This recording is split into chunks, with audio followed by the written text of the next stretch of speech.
주생목 시즌 3 일곱 번째 시간입니다. 와 대박이네요. 일곱 번째. 완전 7월이라서 7번.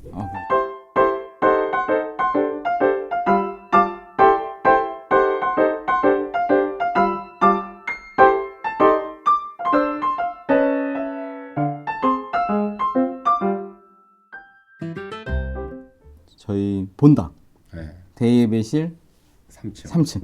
시즌 3니까 3층. 시즌 3 3층. 네. 37. 아 좋네요. 아주 좋은 것 같습니다. 네. 지난주 주생복이 노 목사님 휴가 중이라 한번 결방했는데 휴가 네. 잘 갔다 오셨습니까? 잘 다녀왔습니다. 네. 아주 푹 쉬다 왔습니다. 네. 네. 힘과 재충전은 항상 필요하죠. 오늘 주제는 뭡니까, 목사님? 내일 모레가 이제 맥주 감사 주일입니다. 오늘은 오, 금요일이고요, 금요일. 여러분. 맥주 감사 주일인데 맥주 감사 주일에 대해서 한번 좀 나눠볼까 싶습니다. 그래서 오늘 내용은 제가 또 주일의 일부 설교라 일부 강사님. 그 설교 내용을 가지고 미리 스포해보는 시간. 이거 좋네요. 저도 해야 되겠다. 네, 목사님 나중에 설교하실 때 또 한 번 더 이렇게 찍으면 좋을 것 같습니다. 이게 좋은 것 같습니다. 네. 그래서 오늘은 맥주 감사 주일, 그냥 맥주 감사절, 또 성경에 나오는 감사절은 뭘까? 그래서 거기에 대해서 네. 한번 좀 조 목사님이랑 함께 말씀을 나눠보려고 합니다. 네. 감사에 관한 부분들이 우리가 반드시 해야 되는 거고, 저는 늘 감사 얘기할 때 비행기의 동력 얘기하거든요. 동력. 말씀과 기도는 양 날개, 감사는 프로펠러처럼 엔진에 해당된다 이런 얘기를 했는데 감사에 대해서 설교하기가 참 쉽지 않다. 저는 이렇게 생각합니다. 그럼에도 우리가 감사할 수 있는 이유는 감사는 선택이 아니라 필수다. 감사는 필수다. 네, 필수로 해야 되는 거고 하나님의 명령이고, 그리고 우리가 감사할 수 있는 이유는 우리 또 노 목사님 설교 원고를 제가 잠깐 봤는데 하나님의 약속이 있기 때문에 감사할 수 있다. 이렇게 결론이지 않을까? 도입인가요? 도입이죠. 네, 도입. 그러면 약속은 뭡니까? 약속에 대해서 제가 이게 좀 이렇게 정리를 하다가 네. 그 사전적 의미가 이런 거더라고요. 서로 간의 일을 어떻게 해 나갈 것인지. 그러니까 미리 정해두는 일 또는 그 내용을 약속이라고 합니다. 그러니까 목사님이랑 제가 언제 만나기로 약속했다 그러면 언제 만난자 이게 이제 정하는 거잖아요. 그래서 그것을 정하는 일이 약속이다. 그렇죠. 네네. 약속을 했으면 지켜야 되는 거죠. 그렇죠. 반드시 지켜야 되는 거죠. 이상한 얘기하는 사람들이 있어요. 약속은 깨야 약속이다 라고 얘기하는 사람들은 죄송하지만 개뿔입니다. 전문 용어 나왔습니다. 약속은 지켜야 약속이다. 약속은 지켜야 약속이다. 네, 저는 그렇게 생각합니다. 그러니까 그렇죠. 우리 둘이 만나기로 했으면 상호 책임이 있는 거죠. 그렇죠. 지켜야 할. 그래서 반드시 지켜야 되는 그렇죠. 늦게 오는 사람은 미안해야 되고 그 시간에 맞춰 가야 되고 만약에 늦게 오거나 바람을 맞췄을 때는 그에 따른 이해 범주 안에 들어가는 게 있어야 천재지변을 만났든지 뭐 그런 게 아니면 진짜 급한 일이죠. 아니면 서로의 약속을 깨는 거기 때문에 좀 힘들어지지 않을까. 그렇죠. 이런 생각이 듭니다. 하나님과 우리와의 약속의 관계는 어떤 관계입니까? 그러니까 이게 저희가 그 출애굽기에 보면 이제 감사절의 내용이 나오는데 그 감사절 내용 가만 보면 진짜 하나님께서 어떻게 보면은 약속의 땅에 들어가기 전에 이스라엘 백성들에 대한 약속을 미리 해주시는 것 같거든요. 그러니까 들어가서 야 니네 이런 율법이나 규례나 이 절기를 지켜라 이렇게 말씀을 해주셔도 되는데 왜 굳이 광야에서 그 얘기를 하셨을까? 그 시내산에서 그렇게 생각해 보면 이스라엘 백성들이 약속의 땅에 간다라고 하는 하나님의 그 부르심과 이끄심 속에서 갔는데 이 양반들이 약속을 그 이제 의심하기 시작했다는 점. 아까 종선이 말씀하신 것처럼 깨자의 약속인가? 이런 생각을 하나님에게도 이렇게 잣대를 재버리니까 그 약속이 의심이 되기 시작했고 결국에는 시내산에서 멈춰서 이스라엘 백성들에게 주신 규례는 그러니까 너희가 이렇게 살아야 돼라고 하는 율법에 대한 의미보다는 하나님께서 너희는 약속의 땅에 분명히 들어갈 것이고 그 땅에서 이렇게 살아야 돼라는 어떻게 보면 미리 그 청사진을 그려주신 것이다 라는 의미에서 그런 약속인 거죠. 하나님의 약속. 그렇죠. 네네. 근데 저는 하나님의 약속을 얘기했을 때 어제도 뭐 이렇게 이야기했지만 이스라엘 백성들이 성장했다. 그러니까 약속할 만한 책임성을 내가 인정해 준다. 왜냐하면 처음에는 뭐 10가지 재앙도 주고 홍해 바다도 건너고 만나도 그렇죠, 줄 그렇죠. 때는 약속이란 얘기를 안 하는데 시내산에 이제 도착하니까 그제서야 너 이제껏 나 살아계심 역사하심을 너 보지 않았냐. 우리 이제 약속하자. 이 얘기는 어떤 의미에서 저는 창세기 아브라함이 생각이 났어요. 아브라함에게 처음에 이제 무조건적으로 너한테 복 주겠다. 복 주겠다. 나와 함께 갈래? 하다가 아브라함이 성장하고 자라고 아, 하나님 이런 분이구나라고 고백하니까 창세기 15장 6절을 보면 아브라함이 여호와를 믿으니 그를 의로 여기셨다라고 말씀하신 후에 믿음이 있고 의로 여기신 후에 햇불 언약을 맺거든요. 그 햇불 언약에서 이렇게 새가 이렇게 쪼개서 불이 지나가면서 너 약속 안 지키면 너 쪼갠다.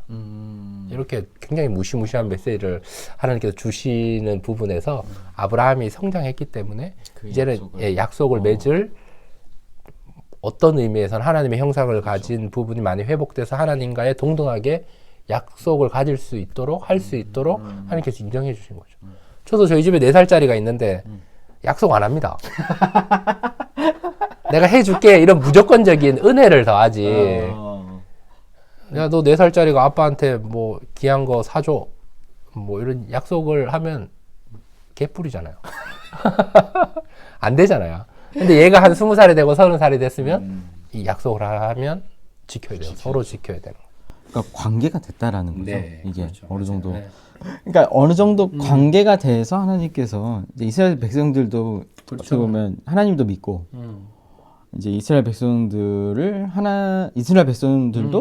하나님을 이제 신뢰하는 관계 속에서의 그렇죠. 신에서 언약일 수도 있겠다라는 생각도 드네요. 목사님 말씀 드리니까. 어떤 의미에서 하나님의 눈높이와 인간의 눈높이는 이렇게 맞지 않는데 인간이 하나님의 은혜를 받고 하면서 눈높이가 어느 정도 하나님을 바라보게 됐고 또 하나님은 우리를 위해서 언더스탠드 이렇게 눈높이를 낮춰주셔서 이게 약속이 체결된 게 아닌가라는 생각을 해봅니다. 그러면 이 약속 때문에 우리가 감사할 수 있는 거죠. 그렇죠. 하나님 나 인정해 주셨구나. 야 내가 하나님과 약속을 하다니. 이렇게 되는 거죠. 제가 예를 들어서 지금 뭐 국무총리나 대통령과 약속을 했다. 되게 감격할 거 아니에요. 목사님 신문에 나오죠. 대통령이 나와 약속을 맺어? 내가 그 정도 존재인가? 물론 그렇게 또 하나님 은혜 주시면 가능하지만 그런 느낌이지 않는가. 출애굽기의 그 약속은. 그렇죠. 그 저는 한편으로는 그러니까 아까도 목사님 말씀하셨지만 바라보라라는 네네. 기준이잖아요. 어떻게 보면 너희도 나를 바라보고 나도 너희를 바라보면 아, 그렇죠. 이 눈 맞춤 뭐 이런 의미인데 눈높이를 맞추는 상황인데 근데 이스라엘 백성들이 그 출애굽기를 가만히 읽다 보면 그 시내산에 오기 전까지도 굉장히 불안해하거든요. 그렇죠. 그러니까 이게 광야가 눈에 들어오기 시작했다는 거죠. 그러니까 하나님을 바라보고 있었던 시선들이 자꾸 광야가 눈에 들어오니까 뭔가 두려움이나 불안감 때문에 그 약속이 자꾸 이제 약해져 가는 거예요. 신뢰성.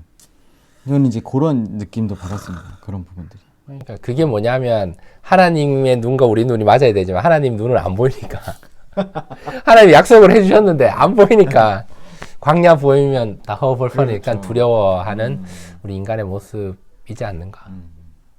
그래서 사람은 하나님을 계속 바라봐야 되는데 안 보이니까 희미하니까 우리의 인생 앞이 보이지 않는 것처럼 내 인생이 어떻게 될까 뭐 이런 생각을 할 때 자꾸 세상을 쳐다보게 되는 게 그렇죠. 아닌가. 자꾸 그렇게 보는 거죠. 네. 그러니까 코로나19 지금 상황을 보면 우리도 하나님을 바라보는 시선이 그렇죠. 좀 많이 약해져 있을 수도 있겠다. 그러니까 지금 너무나 뭐 이렇게 뭐 계속 지금 델타 바이러스 나오죠. 뭐 그렇죠. 나오니까 뭐 이건 공기중 감염도 된다고 하죠. 그렇죠. 이게 엄청나게 불안한 거거든요. 이게 끝날 쯤 백신 접종해서 뭔가 집단 감염이 형성될 맞아. 것이다라는 뭐 전망도 있었고 희망적인 내용도 있었지만 지금 또 막상 오늘도 지금 코로나 확진자가 800명이 넘는 상황이고 이게 또 언제 1000명 이상으로 갈지도 모르는 상황이니까 그렇게 되면 되게 지금 이제 불안한 현실인 거죠. 네. 그래서 광야에서는 하나님만 바라보는 자리인데 인간은 연약해서 하나님 안 보고 두려워하는 존재이지 않는가. 근데 그럼에도 여기서 기억해야 되는 것은 광야 중에라도 코로나 중에라도 하나님의 약속은 한 번도 끊어진 적이 없다. 그렇죠. 그러니까 우리가 감사할 수 있는 거죠. 그렇죠. 이게 포인트 아닙니까? 맞죠. 네. 그래서 그 이제 내일이 아니죠. 내일 모레 이제 주일 일부 설교 본문이 출애굽기 23장 이제 14절, 17절. 그러니까 세 가지 감사절기에 대한 규례인데, 네. 그러니까 이 감사절기의 특징을 살펴보면 열매를 드려요. 그러니까 그 땅에서 난 소산의 뭔가 결과물들을 낸다라는 거죠. 근데 이거는 너 내 앞에 빈손으로 오지 마. 이제 하나님께서 분명히 거기서 얘기하시거든요. 근데 뭐 주지도 않고 빈손으로 오지 마. 이제 이렇게까지는 하시진 않을 것 같고 하나님께서 빈손으로 나오지 못하게 내가 그 두 손을 가득 채워주마 라는 하나님의 은혜의 말씀이지 않을까. 그러니까 지금은 광야 속에서 뭘 손에 잡히는 것도 없고 지금 있는 것도 떨어져 가고 있는 시기지만 그 시기에 하나님께서 주시는 은혜, 하나님께서 약속해 주시는 것은 그 떨어진 것에 대한 보상이 있고 그 보상을 가지고 너희는 나에게 감사 안 할 수 없을 정도로 큰 은혜가 있을 것이다 라는 그 메시지가 감사하다라는 그 마음을 좀 이렇게 주는 것 같습니다. 코로나 광야 중에서라도 지금 이스라엘 광야 중에서라도 광야 중에 감사절기를 지킨다. 저는 그 약속이 끊어지지 않았다. 하나님께서 뭔가 풍성히 채워주겠다라는 의미에 정말 공감되는데 더 한 단계 나아가서는 지금은 빈손이지만 하나님께서 채워주실 것을 믿기 때문에 미리 믿음으로 하나님을 바라보면서 드리는 그렇죠. 그 감사. 미리 일어날 것을, 미리 기도 제목에 응답 주실 것을, 미리 기적을 경험할 것을 기대하면서 미리 감사드리는 의미도 있지 않을까. 그러니까 6개월 동안 지켜주신 은혜에 감사하면서 그렇죠. 그게 끝이 아니라 7월부터 12월까지도 하나님이 계속 에베네셀 하나님으로 인도해 주실 것을 믿으며 여호와의 일의 복으로 예비해 주실 것을 믿으며 먼저 미리 감사드리는 의미도 이 있죠. 광야 가운데 있지 않을까 생각이 듭니다. 그런 의미에서 그 맥추절이 네. 그 성경에 나오는 맥추절이 네. 우리가 지키는 맥주 감사절이 아니다라는 사실을 좀 알았으면 좋겠습니다. 우리나라에만 있는 거 아닙니까? 맥주 감사절. 맥주 감사절은 한국 교회만 있는 한국 교회의 전통입니다. 여러분. 좋은 것 같습니다. 이게 왜 전통이냐? 이렇게 맥주절이 정확하게 성경적으로 보면 성령 강림 주일이 맥주절이에요. 오순절. 예. 근데 이제 그 시기가 이스라엘 절기로 보면 5월, 6월이거든요. 그래서 원래는 이게 영어 성경을 보면 맥추절이라고 이렇게 번역이 되어 있지 않고 그냥 추수절 이제 이렇게 되어 있어요. 그러니까 그 날이 이스라엘에서는 밀을 수확하는 날인데 우리나라 절기에는 보리를 수확하는 절기여서 여름 보리를 수확하는 절기여서 그 보리 맥자를 써서 우리나라 번역 성경에만 맥추절로 나와 있습니다. 맥추절로. 네네. 우리나라의 보리 고개 그렇죠.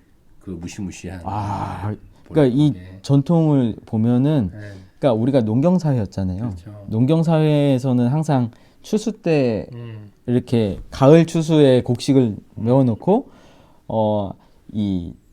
보리가 나오기 전까지는 이제 식량이 떨어져서 그렇죠. 이제 밥이 세 끼였다가 두 끼가 됐다가 한 끼가 됐다가 이제 굶기도 하는 이제 그런 시기가 그런 시기에. 온다고 해요. 근데 이제 이게 일제 강점기 때 토지 뺏기고 맞아. 뭐 이렇게 다 곡식도 다 수탈당하고 이러면서 더 심해졌고 그거 좀 지났더니 6.25 전쟁 터져서 맞아요. 또 그랬고 근데 그 시기를 어떻게 보냈느냐 그 여름 보리를 기다리면서 지냈다는 거죠. 그렇죠. 네, 근데 이 선조들이 그렇게 배고프고 못 먹고 굶주리고 있는 상황 속에서 그 여름 보리 추수에 하나님께 감사하면서 드렸던 절기가 맥주 감사 주일입니다.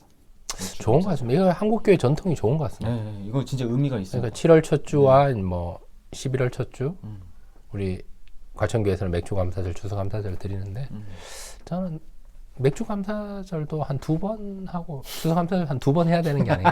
3, 6, 9, 12. 그 정도로 범사에 감사해야 되는데 그것도 잘 안 하고 예전에는 사실 매주 감사헌금 드려야 되는데 그것도 잘 안 하니까 맥주 감사절 7월 첫 주, 11월 첫 주에 추석 감사절 좀 더 의미 있게 감사의 마음을 담아 기대하는 마음으로 그렇죠. 그 보릿고개를 또 넘어가는 그 하나님이 지켜주셨던 그 마음으로 하나님의 약속은 끊어지지 않았다. 이런 마음으로 들어야 되는 게 아닌가. 항상 그러니까 제가 맥주 감사절 이걸 좀 보면서 생각 들었던 거는 이 믿음의 선배들이 때를 따라 주시는 은혜를 기다리고 있었고 그걸 믿었다 확실하게. 그렇죠. 네, 그러니까 여름 보리는 반드시 온다라고 믿고 있었고 그렇죠. 그 보리가 나에게 주어졌다라는 사실은 하나님께서 여전히 나와 함께 하신다는 사실로 받아들였기 때문에 그렇죠. 그렇게 해서 이거를 드릴 수 있었던 것 같아요. 그렇게 굶주린 상황이었죠. 그렇죠. 왜냐하면 그때가 어떤 의미에서 배가 고파서 못 먹어서 죽는 사람들이 있는 시대였기 때문에 그렇죠. 사실 그런 사람들이 내 주변에 있으면 내가 잘 못 먹었지만 나도 언제 못 먹어서 죽을 수 있다라는 두려움을 가지게 된다면 진짜 보릿고개를 넘어가는 그 하나님의 인도하심, 은혜 주심에 대해서 더 기대하고 바라보면서 이게 생사가 걸려있는 감사이지 않을까라고 생각하니까 그때 노 목사님이 그 아나니아 삽비라 그 설교했던 게 생각이 나는데 그냥 드리면 안 되겠다. 제대로 의심하거나 뭔가 위선자가 아니라 정말 잘 준비해서 진심으로 정말 생명인 하나님께 있구나. 6개월 동안 지켜주시는 은혜 감사하구나. 그렇죠. 우리가 보릿고개를 지났구나. 그때는 바나나 하나가 귀할 때인데 지금은 막 차고 넘치는 엄청나잖아요. 예, 차고 넘치는 시대인데 더 감사해야 되지 않는가. 그래서 어떻게 보면 지금 풍족한 이 시대가 네. 그때 맥주 감사절을 지내면서 보릿고개를 지나면서 그렇게 감사하고 하나님을 믿었던 그 신앙의 결과이지 않을까. 그러니까 우리가 그 믿음의 유산을 지금 누리고 있고 맥주 감사절을 잊지 말아야 되는 이유도 마찬가지로 우리는 후대에 어떤 유산을 남겨줄 것인가. 지금 이 코로나19 광야를 지나면서 우리가 무엇을 바라봐야 되고 우리가 무엇을 믿어야 되고 어떤 열매를 우리의 믿음의 후손들에게 줄 수 있을까 라는 생각이 이제 말씀을 준비하면서 들었죠. 야, 네. 역시. 그래서 목사님은 이번에 맥주 감사할 때 어떤 감사의 마음을 가지고 드리실 계획입니까? 저는 뭐 특별하게 감사하다라고 하는 거는 우리 가족들 별탈 없이 지나갔고 그렇죠. 그리고 백신을 맞을 수 있었음에도 감사하고 그렇죠. 우리 백신 맞고 천국 갈 수 있는데 하나님 지켜주신 그렇죠. 거잖아요. 저 양생 지난번 300회 넘었는데요. 살아 있습니다, 여러분. 그러니까. 이것도 감사하고 또 무엇보다도 좋은 교회에서 또 여전히 3년째 사역할 수 있게 해주시면 또 감사하다. 진짜 좋네요. 네, 그래서 이거 촬영도 하면서 우리가 이거 한다는 게 참 감사한 일이 아닌가. 그렇죠. 목사님은 어떤 감사를? 저는 이 자리에 있는 것이 정말 은혜고 감사한데 요즘 들어서 뭐 드는 생각은 하나님께서 지켜주시고 보호하지 않는다면 내가 한 걸음도 움직일 수 없구나 라는 또 고백을 하게 됐죠. 그래서 우리 뭐 첫째 아들, 둘째 아들, 셋째 딸의 모습 보면서 야, 이게 사실 할머니도 주변에 없고 뭐 여러 가지 이런 상황에서 아이들이 스스로 커간다 이런 느낌이 드는데 이게 하나님이 키워주시는구나. 그렇죠. 그래서 하나님이 키워주시고 또 하나님께서 함께 해주시니까 아이들의 그 성장하는 모습. 그래서 이게 하나님 은혜구나. 그 부분에서 참 되게 감사하게 되고 또 개인적으로는 또 아까 잠깐 말씀드렸지만 이 코로나 가운데 감염병이 한 번도 걸리지 않고 그렇죠. 이 지나가는 것도 정말 하나님 지켜주셨다라는 생각이 듭니다. 그래서 저는 늘 감사라고 얘기할 때 두 가지를 얘기하거든요. 감사는 열쇠다. 그래서 좀 막혀있는 부분이 있다면 우리가 맥주 감사한금으로 미리 감사, 먼저 감사드리면 그 문이 열려지게 된다. 그리고 감사는 잘 보이지 않는 부분을 미리 감사할 때 하나님께서 망원경을 주셔서 저 멀리를 보이게 하시는 것이 아닌가. 그렇죠. 그래서 이번 맥주 감사절도 제가 6개월 돌아보면서 앞으로 저 인생 가운데 잘 안 보이지만 감사하면서 좀 잘 선명하게 좀 보기를 원하고 좀 막혀있는 부분, 닫혀있는 부분을 잘 열어보고 싶다는 생각이 듭니다. 하여튼 그렇습니다. 그래서 감사합니다. 여러분 미리 감사해 보십시오. 기적이 일어납니다. 네. 그래서 광야 가운데도 하나님 살아계시다. 광야 가운데도 약속이 있다. 그래서 우리가 맥주 감사절의 의미, 이 한국 교회에 있는 전통, 진짜 좋은 의미거든요. 범사에 감사해야 된다. 매 순간 감사해야 되는데 우리가 그게 안 되니까 교회에서 맥주 감사절로 드린다. 그래서 주일날에 노민 목사님이 일부 설교도 이 감사에 관한 내용이지만 주일 2부부터 4부까지도 담임 목사님도 룻기에 나오는 나오미 감사가 우리 주일 말씀인 것 같습니다. 네, 네. 기대해 주시고, 기대해 주시고 또 감사를 하시면 좋겠습니다. 항상 그 감사절 이 성경 말씀 보면 광야 중에 주셨던 말씀은 광야 너머를 바라보라라는 말씀이세요. 그렇죠. 그러니까 광야 너머에 계신 하나님께서 약속하신 그 땅을 바라보고 그렇죠. 믿음으로 나아가라. 근데 믿지 못했을 경우에 벌어지는 일들은 우리가 모두가 잘 알지만 다시금 그 광야를 돌아가면서 다시금 하나님을 바라볼 수 있는 시간이 필요했다. 네, 우리가 지금 이 코로나19 중에 더 뭔가 하나님과 가까워져야 하는 것은 이 시기가 계속적으로 반복될 수도 있지만 이 시기에 지배당하지 않으려면 이미 그 너머를 바라보고 우리는 그 때를 준비해서 한 걸음 내딛어야 된다. 네, 광야를 걸어가야 된다. 주저앉으면 안 된다. 그리고 끝까지 믿고 그리 아니하실지라도 믿고 나아가야 하면 우리에게는 진짜 은혜와 결실이 무조건 옵니다. 아멘. 예, 하나님께 약속하시니까 아멘. 이 약속 믿고 이번 맥주감사절을 잘 지키시고 그리고 남은 한 해도 반년도 승리하시기를 간절히 바라고 소망합니다. 네. 네. 저는 마지막으로 한마디만 드리자면 약속은 책임성입니다, 여러분.